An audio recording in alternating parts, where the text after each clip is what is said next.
I hope you like the clickbait in the last title because I'm doing it again.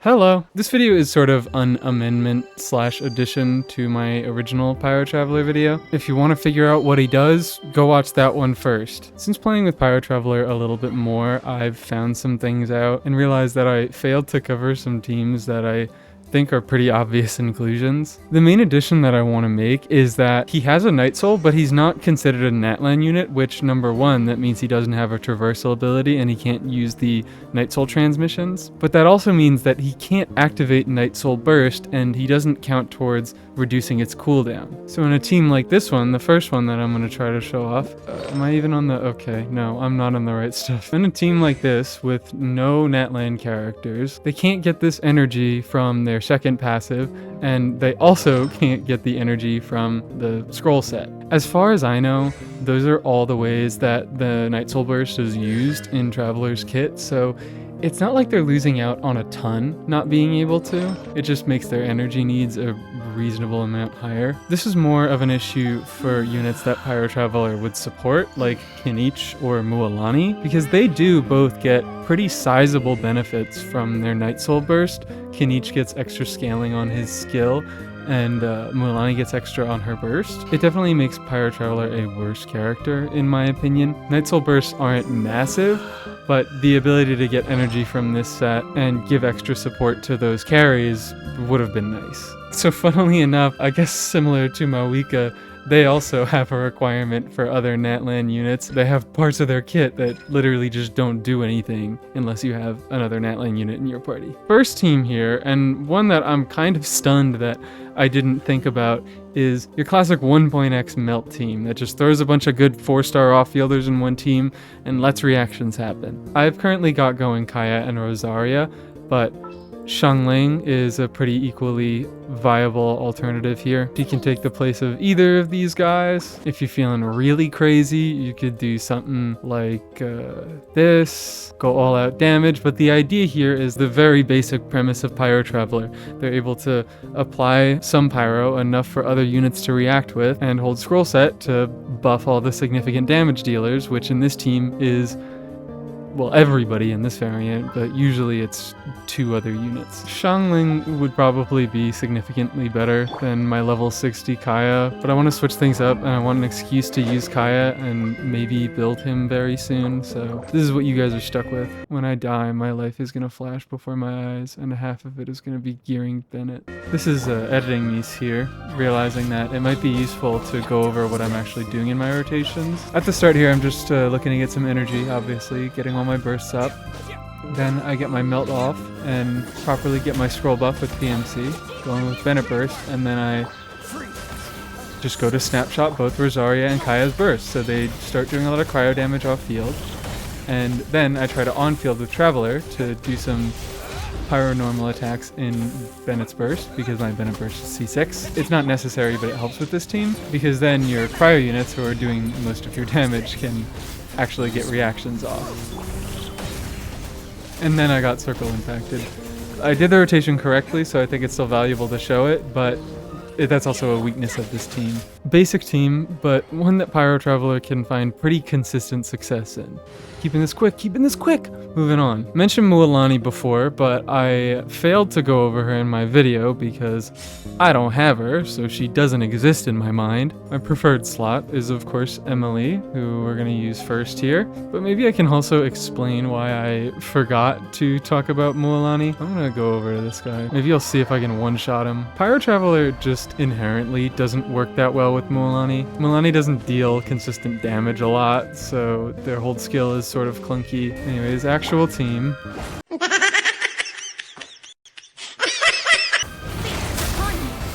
And 75,000. Okay, whatever. I don't think I know how Mono exactly works. Horrible Mono gameplay aside, when it comes to actual Mualani teams, I do have some hesitance with recommending Pyro Traveler. Their AoE is pretty lacking, so I would only really want to use him in single target contexts. And because his pyro application isn't the best, I would recommend going for Burn Melt, and specifically Emily. Emily's skill hits very frequently, which enables Pyro Traveler's hold skill to pretty much always go off when it's on cooldown. And as a character who wants to trigger burning, she supplements his pyro application pretty noticeably. Because there's a little bit of anti-synergy between mualani and Pyro Traveler, I personally would not want to use PMC with mualani unless I also had Emily in the team. Moving onward is a familiar team if you've seen the last video. I felt a little bad for not giving Pyro Traveler a fair shake. I left him on the supportive set when I was doing the big funny number calculation. I do want to be clear that I think the version in which Pyro Traveler is on the supportive set probably does more damage. I'd also like to mention that I did try this out with Citlali after I got her. I still like the Yelan variant better. What? I saw a bigger funny number than that. Here we go. This is the actual.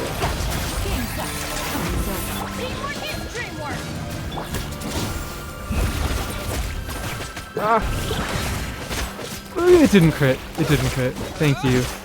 I finally did my setup right and it didn't crit.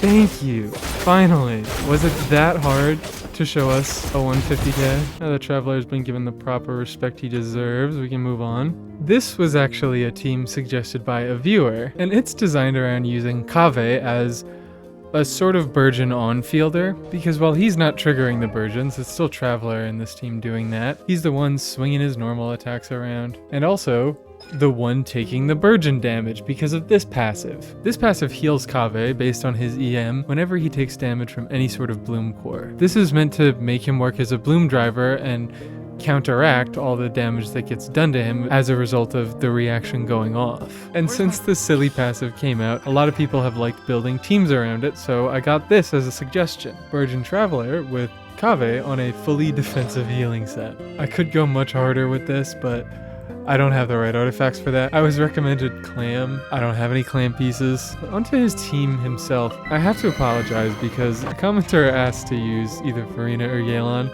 but I had to resort to Xingqiu. Xingqiu's damage reduction and healing on hit does a lot to counteract the burgeon damage as well as the regular damage you're taking. Xingqiu is also an improvement in this team because he applies more hydro than either of those two.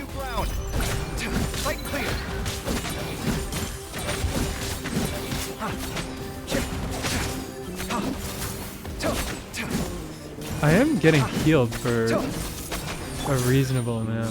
The issue of Kaveh's passive and trying to use it as your only means of defense, or even worse, your only means of healing in a Farina team, is that it only works when he's on field, and it only works for him.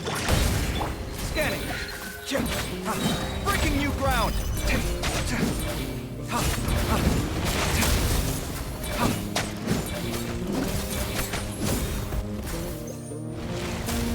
Yeah, so things like this happen, where the rest of my team is at low health, and sure, my Kaveh's doing fine. He's on fielding, he's taking all this burgeon damage, and he's not breaking a sweat, but the other guys are kind of suffering. So that's why it seems like it's not even enough, though. Again, Nahida on prototype. For Traveler Burgeon in particular, I will say that Kaveh does two things. He provides a pretty comfy on-fielder, and if you're running Nahida on prototype and you want your burst consistently, he gets her a lot of extra particles. He can skill like 2 or 3 times in a rotation. Kaveh is a pretty selfish unit, and he's not doing a ton for this team, but he's able to keep himself alive, which is worth something.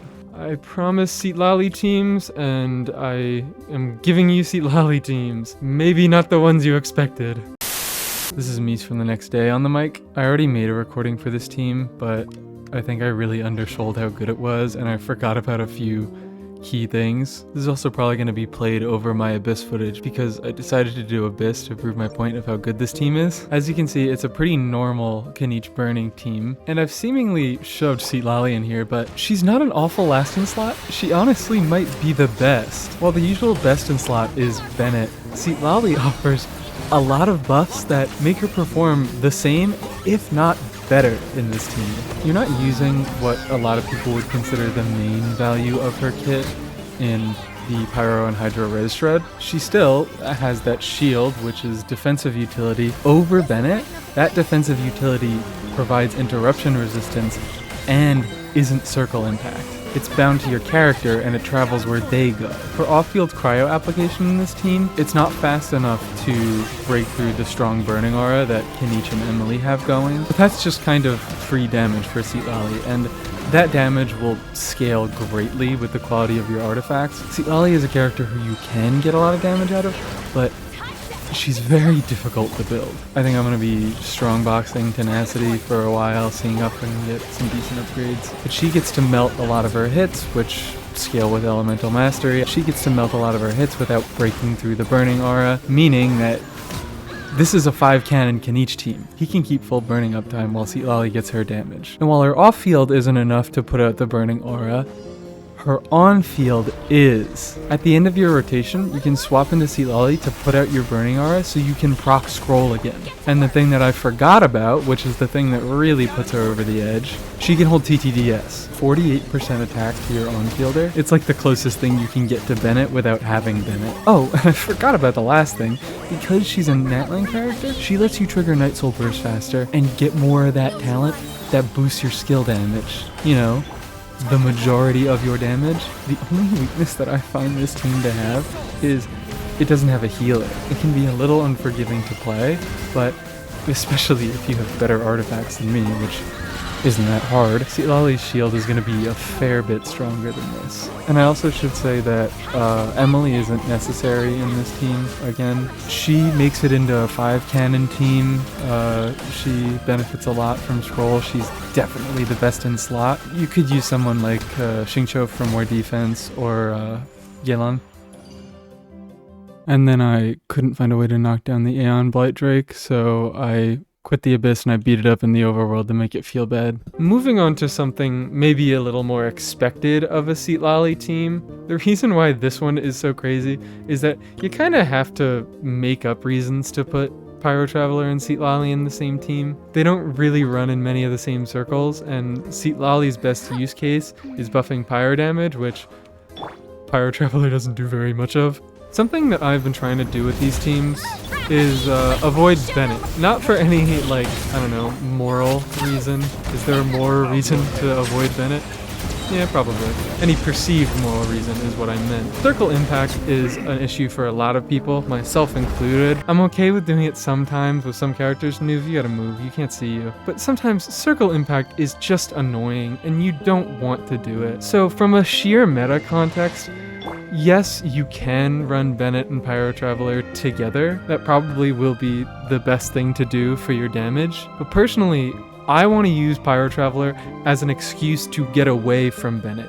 Yeah, he doesn't do all the same things, and he's usually worse, but he's an off-field pyro unit that has reasonable buffs that you can make use of in good teams. Like this. It's just like 3 meta units kind of tossed together, held together through citlali's kit, and then Pyro Traveler's just there. In this team, his application isn't very important, so he's even less burst reliant than he usually is. He's mostly there as a generic buffer. He's on Instructor in this team. Daya or Toma could probably do a similar job, but those have their issues. Daya is circle impact, albeit a pretty big circle, and Toma is energy reliant. And also he won't activate off of Neuvillette, who's using charged attacks. PMC is a quality, brainless option that always does something. Is that something a lot? Usually not, but that something is usually comfy and good enough to get you through the game, which is really what matters at the end of the day. When every unit can deal enough damage to clear or help another unit deal enough damage to clear, meta and pull priority become entirely defined by personal preference. Pyro MC lets me play a lot of other characters that I want to play in more comfortable contexts, and if you like Pyro Traveler and you want to play them, they're good enough for that. Thank you guys for watching. I hope you enjoyed this one. If you liked it, you can leave a like. If you like me, you can subscribe. And I hope you all have a great day.